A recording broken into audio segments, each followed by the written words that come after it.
Harka fuunee jaallatamtootaa fi kabajamtoota maamiloota kiyyaa nagaan lafaaf bakka jirtan isiniif haa baay'atu isiniin jedha. Kanatti aansuun egaa guyyaa har'aa jechuudha. Seettembarii 3 baatii 9 2025 oolmaa sharafaa akkasuma maalirra sharafni akka jiru dabalee moo qannaseetiin jira maalirra akka jiru waliin ilaalla. Kallattii lamaan isinii qabadheen dhufeen jira karaa baankii fi karaa Gabaa gurraachaa yookiin immoo Hawwaala akkasumas immoo gabaa gurraacha kan jennu waliin isiniif fidee dhufeetiin jira jechuudha. Asitti aansuun namni mana koof haaraa taatan like godhaa share subscribe gochuun gara maatii kootti dabalamaa isiniin jedha. Akkasuma egaa baankii ani isiniif fidee dhufe nigdi baankii yookiin immoo commercial bank of Ethiopia akkasuma immoo baankii daldala Ethiopia kan jedhamudha jechuudha. Egaa gaafilee adda addaa asirraan nagaggaafattan irratti hamma ammaatti qabatamaatiin namoonni tokko ugumaayyuu gabaan gurraachni dhaabbatee moo itti fufee jira kan jedhamu hamma har'aatti murtee takkarrallee kan ga'ee jiru hin jiru. Namoonni maallaqa akkaawuntii isaanii irraa qaban walumaa galatti gabaa gurraacha ergaa jiru jechuudha. Maallaqa akkaawuntii isaanii irraa kan qaban biyya Arabaa keessatti yeroo dura dubbatame Dubaay irratti ni jalqabamaa qabaanii jedhamee jira. Mee namni ageessa yoo jiraattani informationii nu biraan geessisuu dandeessu. Ani hamma har'aatti biyya Arabaa keessaa namoota qabaman ariin agarreessin dhageenyes jechuudha. Garuu immoo namoonni baay'ee kan ergan qabatamaan argee agaheetiin jira jechuudha. Warra ergachaa jiranis argee jira. Namoota erganillee argeetiin jira jechuudha. Hin dhaabbanne kan jettan baay'een jira. Akkasuma immoo baankiitu caalaa innoo baankiin irra caalaatti kan amma sharafaa jiru hanga 41 faa riyaala tokko faa 41 Awaash baankiin faa kan jedhani soba jechuudha. Baankii yoo dhaqxee waan akkasittiin ergan fakkeenya tokko amma komentii jalatti guyyaa kaleessa 41 ni ergama gaafa jedhani akkas naan jettaniitiin ani riyaala 1,000 fuudhee dhaqeen 34 itti sharafeen dhufee jettee himte jechuudha. 34 itti na jalaa sharafame akkas jettanii dhugaadha see dhaqee jettee jechuudha. Kanaafuu amma ammaatti qabatamaan dubbii qabatamaan hin ba'eeru jiru dhaabbateera sin jedhamu hojjetaama jira jechuudha hanga ammaatti. Akkasuma immoo gabaa baankiin gabaa gurraacha caalee jiran jedhu soba'aa jechuudha. Kanaafuu namoonni baay'een gaaffii gama keessa singalcheetiin jira jechuudha. Egaa kanatti aansuun gara yaada keenyaa yookiin immoo gara sharafa guyyaa har'aatti yeroo gallu Ameerikaa doolaarirraan isinii ka'a. Ameerikaa doolaarri tokko karaa gabaa gurraachaatiin guyyaa har'aa 160.30tti gadi dhufeetiin jira jechuudha. Egaa akkuma beekamu guyyaarra gara guyyaatti birrii tokko faallee gadi qannasee saantibootumallee gadi qaqannasee ni oolaa jechuudha. Akkasuma karaa baankiitiin immoo Ameerikaa doolaarri tokko jechuudha 138.54 jira jechuudha.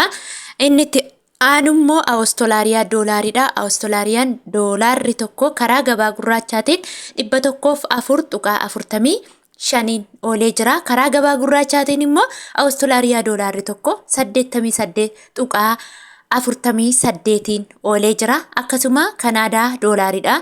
Kanaadaa doolaarri tokko karaa gabaa gurraachaatiin 116.22 oolee jira. Akkasuma karaa baankiitiin immoo Kanaadaa doolaarri tokko 98.66 ooleera jechuudha. Inni itti aanu Swiss frankiidha. Swiss frankiin tokko karaa gabaa gurraachaatiin 199.0 yookiin duwwaatiin oolee jira. Karaa baankiitiin immoo Swiss frankiin tokko 169.65 oolee jira jechuudha. Inni itti aanu Sweden kiroonidha. Sweden kiroon tokko karaa gabaa gurraachaatiin 17.7 oolee jira. Akkasuma yuuroodha. Yuuroon tokko karaa gabaa gurraachaatiin 186.54 oolee jira. Karaa baankiitiin yuuroon tokko 161.24 oolee jira. Akkasuma paawundi sterlingiidha. Paawundi sterlingiin tokko karaa gabaa gurraachaatiin 214.15 oolee jira. Karaa baankiitiin immoo paawundi sterlingiin tokko 183.57 oolee jira. Inni itti aanu Chaayinaa heewaan. Chaayinaa heewaan tokko karaa gabaa gurraachaatiin guyyaa har'aa 22.44 oolee jira. Akkasuma karaa baankiitiin immoo Chaayinaa heewaan tokko 19.2 oolee jira jechuudha. Inni itti aanu Yemen riyaalidha. yemen riyaalli tokko karaa gabaa gurraachaatiin 0.66 oolee jira. Inni itti aanu Omaan riyaalidha. Omaan riyaalli tokko karaa gabaa gurraachaatiin 417.12 oolee jira. Inni itti aanu Kuweet diinaaridha. Kuweet diinaarri tokko karaa gabaa gurraachaatiin 524.20 oolee jira. Akkasuma Joordaan diinaarri tokko karaa gabaa gurraachaatiin 226.11 oolee jira. Akkasuma Dubaay diraamidha. Dubaay diraamni tokko karaa gabaa gurraachaatiin 43.65 oolee jira jechuudha. Akkasuma karaa baankiitiin immoo Dubaay diraamni tokko 37.48 oolee jira. Inni itti aanu Bahrein diinaaridha. Bahrein diinaarri tokko karaa gabaa gurraachaatiin 425.23 oolee jira. Inni itti aanu Saudi Arabiyaa riyaalidha. Saudi Arabiyaa riyaalli tokko karaa gabaa gurraachaatiin 42.76 oolee jira jechuudha. Egaa Saudi Arabiyaa irratti ibsa dheeraas hin fudhata jechuudha. Namoonni baay'een keessan Saudi Arabiyaa irra akkuma warra kaanii hamma kanaa je'ee darbamoo itti fufeesinii jettan irra caalaan keessan koomentii jalatti haaluma amma ittiin nu barsiisaa jirtuun nu barsiisi itti fufii kan jettantu caala waan ta'eef fedhii sabaa yookiin immoo fedhii uummata maamila ofii eeguun dirqama waan ta'eef warri Saudii jirtan akkuma beekamu haala daldalaatiin ergattu jechuudha. Tokko jedhame akka biyya warra kaanii hanga kana namaan hin jedhani daldalonni hundiyyuu akka gabaa isaanii himatu waan ta'eef akka gabaa fedhii isaaniitiin jechuudha. Kanaaf namoonni maallaqa baay'ee qabdan guyyaa har'aa jechuudha 25 jira. 25 jechuun immoo riyaalli Saudi Arabiyaa tokkoon ishee birrii Itoophiyaa 40 jechuudha. Kan kanaa olitti erganis immoo jiraachuu ni mala jechuudha. Daldala ani gaggaafadhu 40 ergaa jira. Ammoo koomentii jala immoo daldala kanarra caalatti ergus immoo wal beeksisuu dandeessu. Maaliif daldalaan garaa himata siniin jedhee sinitti meera haala fageenya namarraa deemu akkasumas immoo haala mijaawaa akka qabu irratti namni tokko bu'aa baay'ee barbaada, namni tokko giddu galeessa barbaada, namni tokko immoo gadi bu'aa barbaada waan ta'eef jechuudha.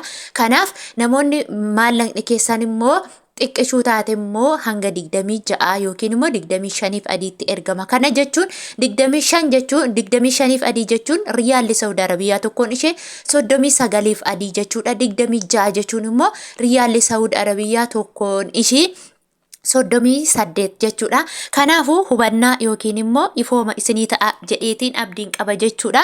Yeroo ergattan garuu otuma maallaqa keessan xiqqoo ergattanii baay'ee namatti tolaa jechuudha. Maaliif hin beekamu waan ta'eef haalli isaa jechuudha. Inni itti aanu immoo Kaatar riyaalidha. Kaatar riyaalli tokko karaa gabaa gurraachaatiin 46 Kaatar riyaalli tokko 42.56 oolee jira jechuudha. Inni itti aanu Israa'el shiqilidha. Israa'el shiqil tokko karaa gabaa gurraachaatiin 46.58 oolee jira jechuudha. Akkasuma Ijipshaan paawundiidha. Ijipshaan paawundiin tokko karaa gabaa gurraachaatiin 3.30 oolee jira. Indiyaan ruupiin tokko karaa gabaa gurraachaatiin 1.83 oolee jira.